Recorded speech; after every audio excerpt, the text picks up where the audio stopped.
Hey guys, welcome to the Syndicate. Today, we've got an incredible one planned. We've got Jeff Clavier, founder of SoftTech Bank. I'm sure a lot of you are familiar, now called Uncork Capital on the program. Thanks for coming today, Jeff. Thank you so much for having me, Matt. So I like to kick these off with how'd you get into VC, but I have a better question. What'd you want to be as a kid? What did I want to be as a kid? So at the age of 12, I wanted to be a chef. I loved cooking at the time. And when we went to see the career advisor in my elementary school, he looked at my grades and he said, "There's no way you can be a chef because you have great grades in math, physics, and everything. So just go do math, physics. Because in France, you only do cooking school as a sort of professional school, and it's kind of a failure of sorts. Kind of you can't do math, physics, so you go do something professional." And yeah, that's what I wanted to do. And maybe I would have been a great chef. Who knows? It's always interesting like that. And then you also see the other people like the Bransons that are failing out of school or can't handle it and then just absolutely killing it in business. Do you think there's an easy way to see early on with kids if they have that entrepreneurial spirit? I think it's when I go through the personal story of some of our entrepreneurs, they tell you about them starting to have their own side businesses, at the age of 12 or the age of 16, and been starting to build, computers or games or whatever.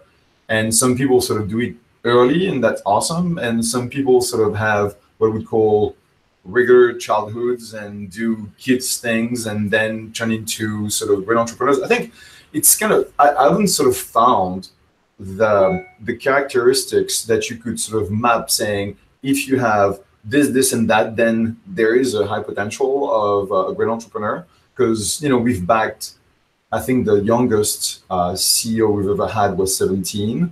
The oldest was, I think, 55.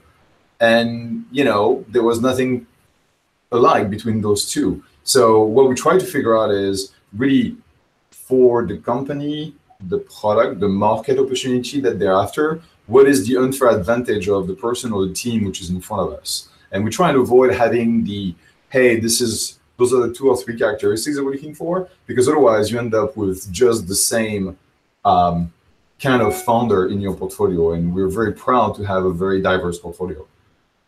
Do you think part of that is your French upbringing? How long did you live in France? I lived in France for 33 years. So, born, raised, educated there, did a startup in financial services, was a CTO, got acquired after 5 years, became a senior exec for acquirer Reuters. And, even though the upbringing was very French, it became very international because I think 98% of our revenue was generated out of France. And, we ended up really being very successful in the US and in Europe because, that's what the world of finance is about. And as I was sort of spending time here starting 1993, I really sort of felt that the Valley is where I belong, but it took me 7 years to find the right opportunity to move here finally, and that was to become a VC. How did you get into VC? What was that opportunity and how did you pursue it? Like many people in VC, especially at that time, it was really a co-optation sort of path. And so essentially the person who was running the corporate venture arm of Reuters, was called Reuters Greenhouse Fund at the time, a gentleman called John Taysom, who's the guy who, convinced Yahoo and Reuters to put Reuters news on the Yahoo website back in the day, right? And he also invested in Yahoo at the same time. So John wanted an operator to join his team. My partners were based in London, but they had 70% of the portfolio in the US, and there was no one in the US. So they pitched me on the idea of moving to San Francisco / Palo Alto for them and be sort of the partner on the ground while those guys were sort of investing from London. So I spent, I was there basically 1 week out of 6 to 8 was in London. The rest I was in Palo Alto, sort of helping the portfolio here. And I did that for 4 years before I saw the opportunity that got me to found Uncork. Out of curiosity, why did you change the name from SoftTech? So a few reasons. One, SoftTech has never been a great name, let's face it. I came up with it back in 2004. So we got founded on May 1st, 2004. And I basically needed a name to incorporate the company. And so I was like, software, tech, technology, VC.com, SoftTech VC available. Let's put 2 T's because it's cute. That was stupid. And off we went. And I never really thought about, what that meant, what was the meaning, the values that transpired, and so on and so forth. And so, people sort of knew me as Jeff Clavier. And then when we institutionalized and I built a team, SoftTech, Jeff's firm, whatever, became, sort of the default branding for us. But we started to do hardware investments in 2008 with Fitbit. And when you call soft something and you do hardware investments, it's not really sort of consistent. More recently, we started to do a lot of frontier tech investments. So we've done, a supercomputer on a chip. We've done, a space tech deal. We've done, things which have nothing to do with traditional software investments. And then SoftBank came back with a vengeance with their Vision Fund. And people then started saying, so hang on, do you guys have 100 million, 100 billion? Or you could, is Masa your boss? Are you connected to SoftBank?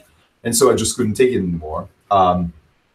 So about a year and a half ago, we did a brand survey analysis, which was, how do people sort of perceive us? And the good news is people sort of love us, they appreciate what we do as, for our founders, we have great reputation, but our name sucks balls.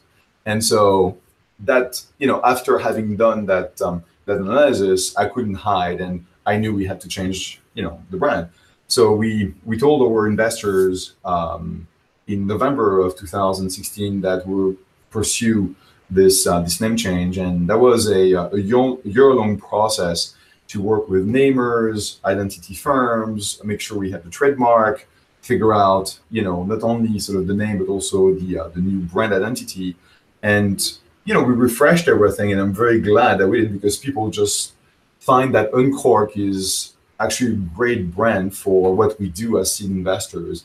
It's all about, the energy that pops out of the bottle when you open it. It's uncorking the potential.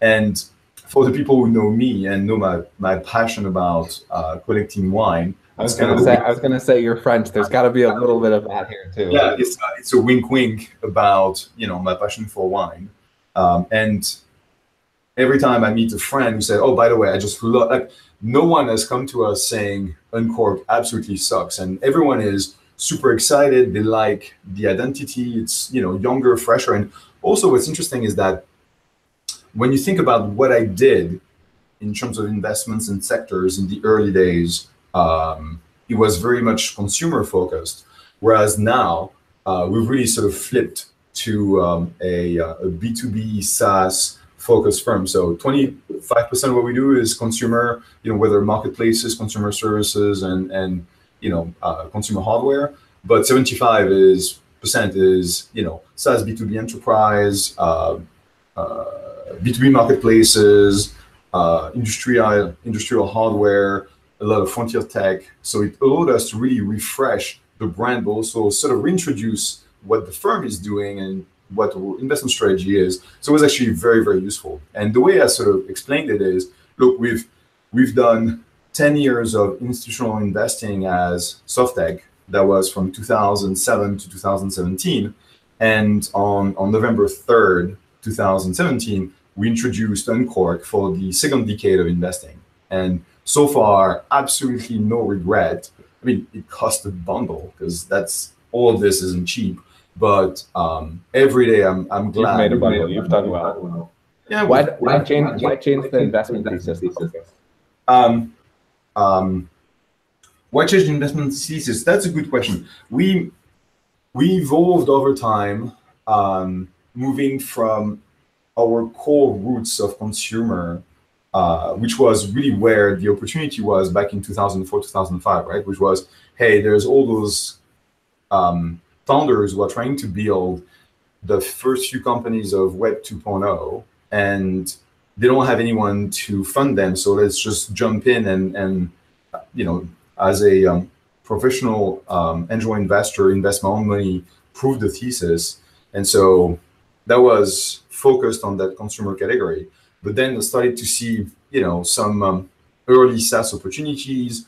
So, Fitbit in 2008 started investing in hardware. So I think we sort of evolved the strategy over time just because they were interesting founders and opportunities to work with. And then as we sort of rationalized the kinds of things that we were really good at, we thought, hey, actually, this B2B SaaS category is good. Let's go deeper in hardware. So we sort of molded the investment strategy where we felt we could attract awesome opportunities, awesome founders, but also where I was kind of passionate. And I think a lot of consumer companies, especially like the pure play apps, like a Snap or the anonymous messaging, whatever. I don't see them as being like world positive. They suck a lot of time, and some of them are used by bullies against kids or whatever. And so I don't want to attach my name or my brand, with those. I'm not interested. I'm not passionate about it. Whereas, helping build companies like Molecule, which is this next generation air purification device. So it's a brand new technology that eradicates any allergens, pollution, or pollutants which are in the air, will actually make the world a better place for people who have respiratory disease, asthma, and eventually when we launch in China and India, that will be life-changing for these people who unfortunately live with a degree of pollution which is incredibly bad. And so that's the kind of company where I'm super passionate about not only the trajectory and the potential of the company, but also sort of the mission and the impact. Do you think we're going to see a trend for investors going similar directions? I wish. I think, I'm not dinging anyone who's investing in some of those, consumer services, but because they will potentially sort of make a lot of money thanks to them, and that's their job as VCs. But I know that when I turned 45 5 years ago, I decided that I was going to try and spend my time and my energy and my effort and the tools of the trade that I learned over the years to back entrepreneurs who are world positive. Is sort of a good way to describe them, which is, if they succeed, there will be sort of a positive impact on the life of people. Tell me something I probably don't know about the life of a VC. I think it's what people don't always sort of appreciate is how hard we work, how difficult things are, because you always have people sort of always come to you with a bunch of issues and problems, and there's always a disaster somewhere in the portfolio. So even though, people say, oh, you've been successful, IPO here, big exit there, the bulk of your work is miserable, because there's always something that doesn't work. There's always someone, resigning from the portfolio. There's always an issue here, a problem there, and so on and so forth. So you're spending your time sort of fighting fires. I remember when I became a VC back in 2000, someone said, well, you're just going for early retirement, because the image at the time was that, VCs were playing golf most of the time. And I swear to God, we're working like absolute asses, trying to support our companies. And there's always something happening during the weekend, and a call to have, and a pitch meeting to take, and so on and so forth. And it is what it is. And I wouldn't sort of do it any other way. And I think also what people don't always appreciate is how long-term success is. So we have, a very sort of long-range feedback loop where for us at seed stage, we'll get, a big exit and IPO typically around year 8 after an investment. So, think about working really, really hard for a company, for 8 years and then finally having sort of a positive outcome. But all the mistakes and the blowups and the failures happen, way quickly or way more quickly. Think about, we invest in a seed stage company. For some reason, it doesn't work. We get the feedback within 1 year or 18 months. And so you have to really be very focused on supporting entrepreneurs, understanding that it's very long-term focused before you actually have that positive feedback for yourself. And then, people will say, well, VCs make a bunch of money on carry or whatever. Well, just returning, unless you have something exceptional happening where you have a very short-term massive exit, which sometimes happens, but it's definitely not the standard. It will take you, 6 to 8 years to return your capital to your investors, and therefore you won't see $1 of carry, which is how we VCs get compensated for 6 to 8 years. Especially you. Why did you choose seed stage? So one, because it's super early, it's super interesting, and that's when it's the hardest, but it's also sort of the most interesting to me. Helping seed stage founders who have bit of a product, about to launch, a little bit of data from early customers. So when I started 14 years ago, I was literally writing what we call now a pre-seed check. So I was helping the founders incorporate the company, get a tax ID, open a bank account, and cash the check. And then we'd go and build the product. We've moved away from that, and we basically invest about 9 months later than that. So it's more sort of the product launch as opposed to the product build. And we just love that phase where everything needs to be built in order to look at the Series A hurdles that the company has to clear within 12 to 18 months. And we sort of know and understand those hurdles, and we guide the CEO and the team towards building the early team, launching the product, figuring out the sales and marketing machine that gets them to clear those Series A hurdles. But we want a little bit of data ourselves. We want to take a few sort of risks off the table because we write larger checks, and we're really sort of there to be the first large check for a company as opposed to being the first check, which is what I did 14 years ago. What check size are you guys doing? So we're investing right now out of Fund 5, which is a $100 million fund. We'll do about 40-ish investment out of this fund over 3 years. So call it $1 million check on average in 12 to 15 companies per year is sort of a good average for us. We'll go down to $500,000 if needed. If it's a smaller round, we can write a $2 million check as well. And the one thing that we really try to get is 7 to 10% ownership. So if we lead, take the board seat, and so on and so forth, it will be 10%. If someone else leads and we sort of join as a co-investor, we can go down to 7%. And then we'll do most often our pro rata in Series A and Series B. So when we invest $1 million average in the company, we reserve another 1.5 million. Okay, makes sense. I want to jump into the lightning round. Rapid fire questions. Sound good? First deal you ever did. First deal I ever did, TrueVO, first video search engine back in 2005, acquired by AOL within 10 months and 3 weeks. That's not bad at all, and you still remember too. What are you excited about today?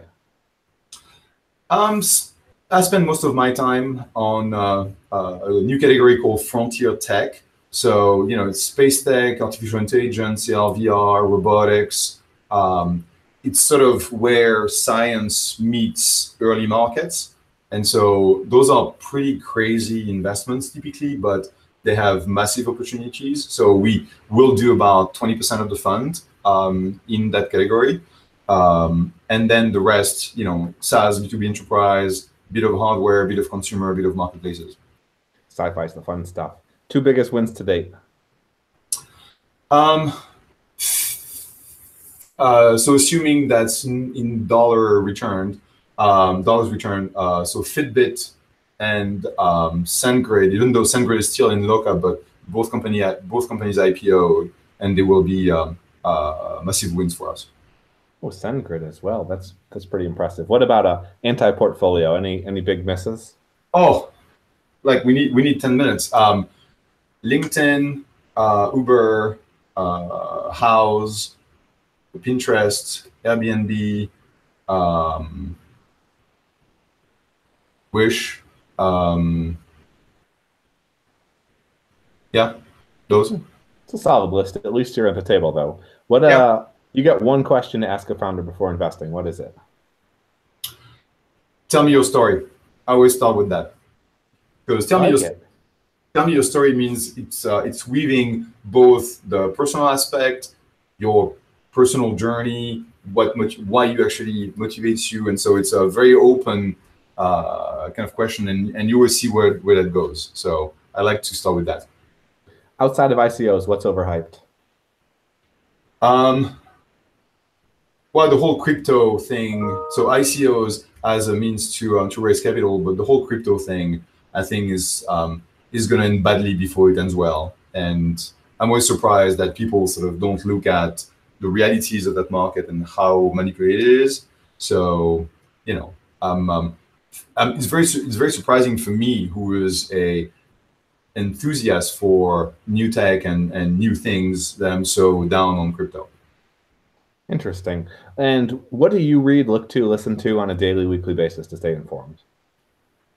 So we invested in this company called Nuzzle, Nuzzel, and it's actually a fantastic sort of way to source what are the most interesting pieces of news or developments that your network is curating for you. So that's one. The other is I just subscribe to a bunch of newsletters that come every morning, whether they're professionals or they're focused on certain verticals. And that's how, I get sort of the bulk of the news that keeps me informed. And otherwise, my social network, both on Twitter and Facebook, actually do a good job showing me what I should see. So it's been sort of a good way to stay informed without spending too much time. You've put yourself into a smart bubble. Jeff, I know you know where's the best place for people to reach out? So you can find me on Twitter. I'm Jeff, Jeff, so easy. Our website is uncorkcapital.com. And I don't blog anymore. So whenever I have a commentary, typically it will be on Twitter. Awesome. Thanks for coming on today, Jeff. Really appreciate it. I know you're a busy guy, and I hope people learned a lot. Thanks. Thanks for the opportunity, Matt. I really appreciate it. And thanks, guys. If you like this, reach out to Jeff and say thanks. You're pretty freaking awesome. Leave a review on the Syndicate, and yeah, go build something great. Until next time, I will talk to you later, Jeff. Thank you. Awesome. Cheers.